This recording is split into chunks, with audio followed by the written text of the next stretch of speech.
E aí, pessoal, hoje a gente vai abrir o manual de um analista para entender como navegar pelo mercado cripto em setembro de 2025. E olha, é bom prestar atenção, porque este pode ser um mês que vai definir o rumo de tudo. Bom, vamos direto ao que interessa. A grande questão que está na cabeça de todo mundo que investe em cripto é essa. Setembro, é uma maldição ou uma oportunidade? A gente sabe que é um mês historicamente bem complicado. Será que a história vai se repetir ou tem algo diferente no ar dessa vez? Para montar qualquer tipo de estratégia, o primeiro passo é sempre entender o terreno. E é por isso que a gente começa olhando a encruzilhada cripto de setembro, ou seja, o cenário macroeconômico. São esses eventos que vão ditar o ritmo do mercado, então cada um deles importa e muito. E olha só o que vem pela frente. O mercado vai ter que passar por uma verdadeira maratona de dados de altíssimo impacto. No início do mês, tem o Non-Farm Payrolls, que são os dados de emprego lá dos Estados Unidos. Logo depois, em meados de setembro, saem os dados da inflação, o CPI. E para fechar, nos dias 16 e 17, a grande decisão do Fed sobre a taxa de juros. Cada um desses momentos, sério, pode chacoalhar o mercado. E falando nessa decisão do Fed, o mercado parece que já tem um veredito, né? Se a gente olhar os contratos futuros da CME, que basicamente medem as apostas dos grandes investidores, a probabilidade de um corte de juros está em 90%. Isso é gigante. E é crucial porque, como a gente sabe, juros mais baixos tendem a ser um combustível para ativos de risco, como as criptomoedas. Ok, agora vamos focar no líder do mercado, o Bitcoin. E a situação dele é um verdadeiro cabo de guerra. De um lado, fundamentos super otimistas. Do outro, uma análise técnica que está pedindo um pouco mais de cautela. E aqui a gente vê esse conflito de forma bem clara. Vamos lá, do lado otimista, a força on-chain, ou seja, os dados da própria blockchain, está crescendo. O número de endereços de baleias, aqueles grandes investidores, atingiu um novo recorde. E tem mais de 2 bilhões de dólares em novas stablecoins foram emitidos. Isso sugere que tem muito poder de compra só esperando para entrar. Mas, do outro lado, tem o cenário pessimista. A tal maldição de setembro é real, gente. O Bitcoin caiu em 8 dos últimos 11 meses de setembro. E, para piorar, o preço acabou de perder um suporte-chave de 110 mil dólares. É um dilema em tanto. Certo. Então, no meio desse cabo de guerra todo, qual é a abordagem estratégica? O que um analista faz com essas informações tão conflitantes? Como é que se transforma isso num plano de ação de verdade?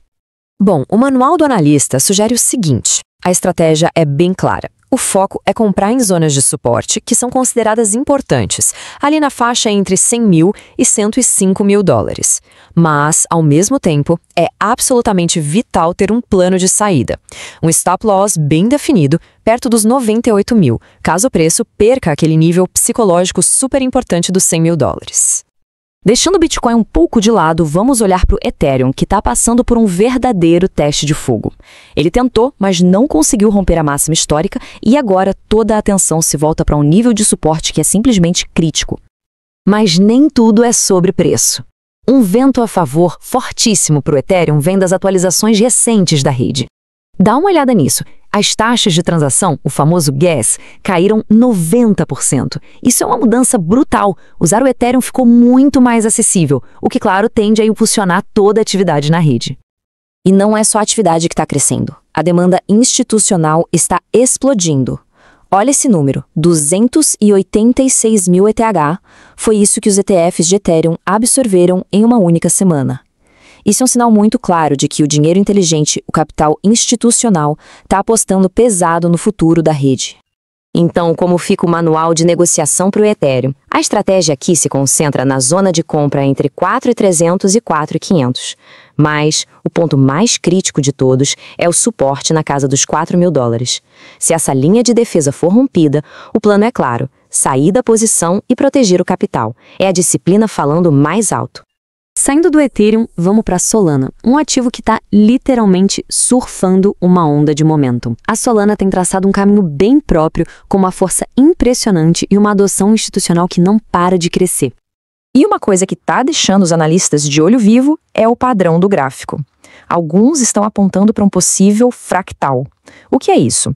Basicamente é uma repetição, em grande escala, do mesmo padrão que levou àquela explosão de preço da Solana em 2023. Como dizem, a história não se repete, mas muitas vezes ela rima, né? Vale a pena ficar de olho. E esse momento não é só conversa.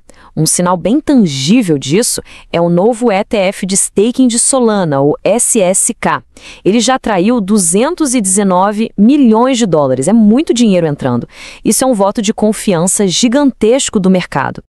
E o manual para a Solana, então? A estratégia aqui é toda construída em cima do seu forte canal de alta. A ideia é aproveitar os recuos ou as quedas momentâneas para comprar perto do suporte de 200 dólares. E claro, sempre com o stop loss bem definido, logo abaixo desse canal, ali na região dos 180 dólares para se proteger. Certo.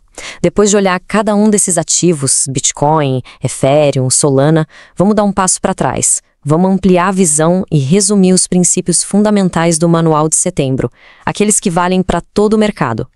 E tudo se resume a 4 princípios fundamentais. Primeiro, planeje a operação. Antes de fazer qualquer coisa, defina a entrada, saída e alvos. Segundo, gerencie o risco. Isso significa usar o tamanho de posição correto e ter ordens de stop loss bem claras. Terceiro, e talvez o mais difícil, mantenha a disciplina. Execute o plano sem se deixar levar pela emoção, pelo medo de ficar de fora ou pelo pânico.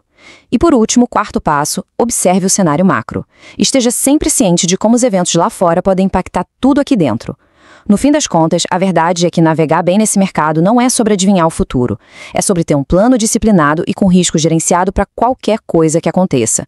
O processo é sempre mais importante que a previsão. E com todas essas estratégias na mesa, a gente fica com a pergunta final, a grande questão que vai pairar sobre o mercado. O que vai definir o rumo de setembro? Vai ser a força dos fundamentos, com as redes crescendo e a adoção aumentando, ou vai ser o medo do cenário macroeconômico, com juros e inflação? A resposta para essa pergunta, essa resposta pode muito bem ditar o rumo do mercado não só em setembro, mas para o resto do ano. Vamos acompanhar de perto.